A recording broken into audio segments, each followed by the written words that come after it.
Welcome back to our channel. నేను మీ కావ్య. ఇక present మనతోటి తులా ఉమ్మకు ఉంది, ఒకసారి మాట్లాడదాం. సో గద్దర్ అవార్డ్స్ ఏంటి, గద్దర్ అవార్డ్స్ గురించి ఏం చెప్తారు? అసలు గద్దర్ అవార్డ్స్ ఇవ్వాలనేది గద్దర్ పేరునైతే నిర్ణయించారు. కానీ ఆ ప్రోగ్రామ్ అంతా చూస్తుంటే ఎక్కడన్నా గద్దర్ నిశాన్ ఉందా? గద్దర్ పేరు గాని గద్దర్ ఫోటోగా అంటే పేరు పెట్టిరు, గద్దర్ అనేది పేరు పెట్టిరు, కానీ గద్దర్కి సంబంధించిన ఏ ఆనవాలు లేదాడ. ఎక్కడన్నా కనబడ్డదా? అసలు గద్దర్ అనేది పేరును ప్రభుత్వం ఉపయోగించుకోవాలని అనుకున్నదేమో కానీ గద్దర్ను మాత్రం గద్దరు జీవిత చరిత్ర గాని గద్దరు ఏ వర్గాల కోసం పనిచేసారు కానీ ఎక్కడ కూడా మనకు తెలియదు, కనబడదు. అసలు ఎక్కడ కూడా లేదు. కనీసం అందరు కూడా విమర్శించిన తర్వాత కూడా అరే మీరు గద్దర్ పేరు పెట్టుకొని గద్దర్ పేరు మీద అవార్డు ఇవ్వాలని అనుకున్నప్పుడు గద్దర్కు సంబంధించిన కనీసం ఫోటోనన్న పెట్టలేదు. మీరు ఆ ఫోటోనన్న పెట్టండి అని చెప్పేసి చాలా మంది అభిప్రాయం వ్యక్తం చేసారు. అయినా పట్టించుకోలేనటువంటి పరిస్థితి. అంటే ఈ రేవంత్ రెడ్డికి నేను చూస్తున్నటువంటి ఈ పరిస్థితుల్ని చూస్తే ఎట్లా అనిపిస్తుంది అంటే, ఆయన అధికారంలోకి వచ్చిన తర్వాత అధికారంలోకి వచ్చినాక ఇప్పటి వరకు కూడా ఆయన చేసినటువంటి ప్రతి కార్యక్రమము కూడా తెలంగాణ ప్రజల మనోభావాలను దెబ్బతీసే విధంగానే ఉన్నదే తప్ప ఎక్కడ కూడా తెలంగాణకు ఉపయోగపడేది, తెలంగాణ ప్రజల అవసరాలను తీర్చే కార్యక్రమాలు ఎక్కడ కూడా లేవు. చూడండి, మీరు చూస్తే ఏది చేసినా కూడా ఈ 18 నెలలలో సంవత్సరాల కాలంలో ఎక్కడ చూసినా చూడండి, లగిచర్ల కావచ్చు, ఏది చూసినా కూడా ఆయన చేసేటువంటి ప్రతిదీ కూడా ఇవాళ హైడ్రా పేరు మీద నిరుపేద కుటుంబాల ఇల్లు కూల్చడం కానివ్వండి, ఇవాళ గ్రామీణ ప్రాంతాల్లో లగిచర్ల లాంటి ప్రాంతాలలో ఎస్టీలు అంటే భూమి మీదనే ఆధారపడి బతికి కూలీనాలు చేసుకొని బతికేటువంటి చిన్న కుటుంబాల పొట్టలు కొట్టి భూమి గుంజుకోవడం కానివ్వండి, ఇలా చెప్పుకుంటూ పోతుంటే చాలా. మొన్న మీరు చూసిరు ఏది ఇవాళ 70 ఏళ్ళ అందాల పోటీలకు సంబంధించినటువంటి కార్యక్రమము ఇవాళ మన ఇండియాకి అవకాశం వస్తే అది తెలంగాణలో ఒక అవకాశం వచ్చింది. ఆ వచ్చినటువంటి అవకాశాన్ని ఎట్లా ఉపయోగించుకోవాలి అంటే తెలంగాణకు పేరు తీసుకొచ్చేదిగా ఉండాలి. బ్రాండ్ ఇమేజ్ గా జరగలేదంటారా? మొన్న జరిగిన ఎక్కడ జరిగింది మీరు చూస్తే అంటే తెలంగాణకు సంబంధించిన సాంప్రదాయాల్ని గాని ఇక్కడ ఉన్నటువంటి కళల్ని కానీ కల్చరల్ గా అన్ని రకాల కూడా ఉట్టిపడే విధంగా వివిధ దేశాల నుండి వచ్చినటువంటి వాళ్ళకి తెలియజేసే పద్ధతిలో ఉండాలి. కానీ ఇక్కడికి వచ్చినటువంటి వాళ్ళను మహిళల్ని అవమానపరిచే విధంగా వాళ్ళ చూడండి, మహిళలకు ఎవరైనా కాళ్ళు కడుగుతారా? ఇక్కడ మనం కాళ్ళు కడిగే సంప్రదాయం ఉన్నదా? ఇక్కడ అడుగుతాం. పెళ్లిళ్ళల్లో బిడ్డనిచ్చే తల్లి కన్యాదానం చేస్తారు, లేదంటే చనిపోయినప్పుడు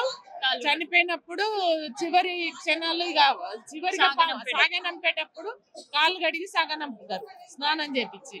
ఆ రెండిట్లలో దేనికి వర్తిస్తుందని ఎందుకు మీరు కాళ్ళు కడిగిచ్చి తెలంగాణ ఇజ్జత్ తీసిరు?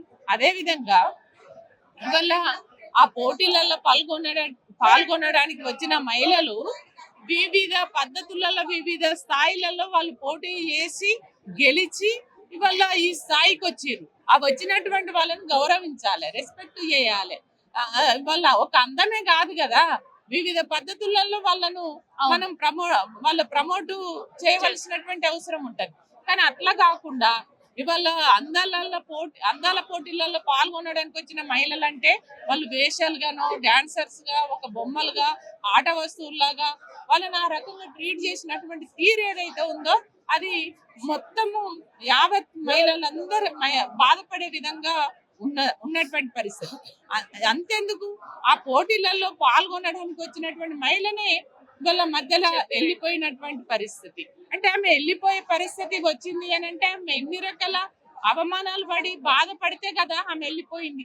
ఆ వెళ్ళిపోయినటువంటి దాని మీద ఇప్పటి వరకు విచారణ లేదు, దానిపైన కేసు లేదు. ఎందుకు అట్లా ఆ రకమైనటువంటి పరిస్థితుల్లో మహిళల పైన ప్రవర్తించారు అని చెప్పేసి విచారణ లేదు, కమిటీ లేదు, పట్టించుకునే ఎవరికి కూడా నోటీసులు ఇవ్వలే. ఇవల్ల కేటీఆర్ గారు నిజంగా ఏం చేసిర్రు?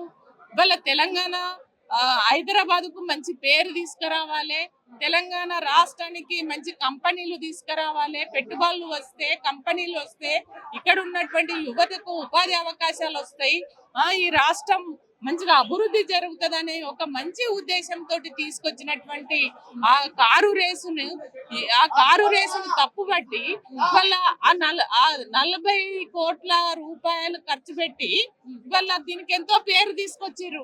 ఎన్నో కంపెనీలు వచ్చినాయి. కానీ ఆ డబ్బులు ఎక్కడి నుంచి డ్రా చేసిర్రు, ఎక్కడికి పోయినాయి అనేది వాళ్ళ అవన్నీ క్లియర్ గా ఉన్నటువంటిది ఆ అద్దంలో అంటే వైట్ పేపర్ మీద చాలా క్లియర్ గా కనబడుతుంది అది. కానీ అది పక్కకు పోంగ అవన్నీ తెలిసినా కూడా వాళ్ళ కేటీఆర్ గారిని ఏదో ఒక రకంగా దేంట్లోనో ఒక దాంట్లో ఇరికియాలి, ఈయనను బదనం చేయాలి, బీఆర్ఎస్ ను బదనం చేయాలనేటువంటి ఒక ఉద్దేశపూరితమైనటువంటి పద్ధతిలో ఇవాళ మళ్ళా ఈడీకి పిలవడం కానీ ఇవాళ దాన్ని మళ్ళీ ఇంకా ఈ రకంగా ఇబ్బంది పెట్టాలనేటువంటి ప్రయత్నం చేస్తున్నారు. ఈ ప్రయత్నం అంతా కూడా ఏంటంటే ఇవాళ రేవంత్ రెడ్డి చేస్తున్నటువంటి పనులు ఏవైతే ఉన్నాయో ఎక్కడ 420 హామీలు అవన్నీ ఇయ్యలేని పరిస్థితిలో ఉన్నది. ఉద్యోగులకు జీతాలు ఇస్తలేడు.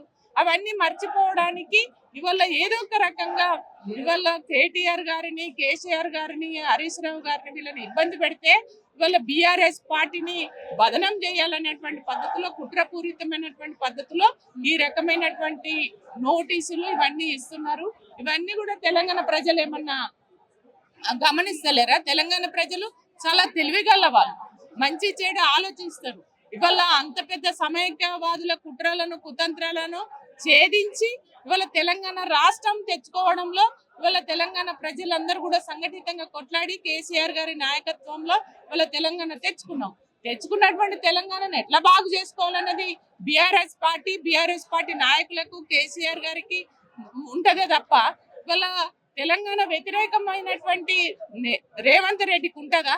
అది లేదు. కాబట్టి ఆ సోయి తెలంగాణ పట్ల సోయి, తెలంగాణ ప్రజల పట్ల సోయి, తెలంగాణను బాగు చేద్దామనేటువంటి సోయి రేవంత్ రెడ్డికి లేదు. కాబట్టి ఇవాళ మంచిగా చేసేటువంటి ఒక మంచి పరిపాలన, ఒక ఉన్నతమైనటువంటి ఇవాళ ప్రజల ఉన్నత స్థాయిలో ఈ రాష్ట్రాన్ని చూడాలి. మంచి దేశంలోనే 29 రాష్ట్రంలో ఇది 29వ రాష్ట్రంగా మంచిగా అభివృద్ధిలో ఉండాలనే ఆలోచనతోటి బీఆర్ఎస్ పార్టీ ఆనాడు పాలన చేసింది. దాన్ని చూసి ఓర్వలేకనే ఇవాళ రేవంత్ రెడ్డి బీఆర్ఎస్ పార్టీ నాయకుల పైన కుట్రపూరితంగానే ఈ నోటీసులు ఇవన్నీ నేను భావిస్తాను.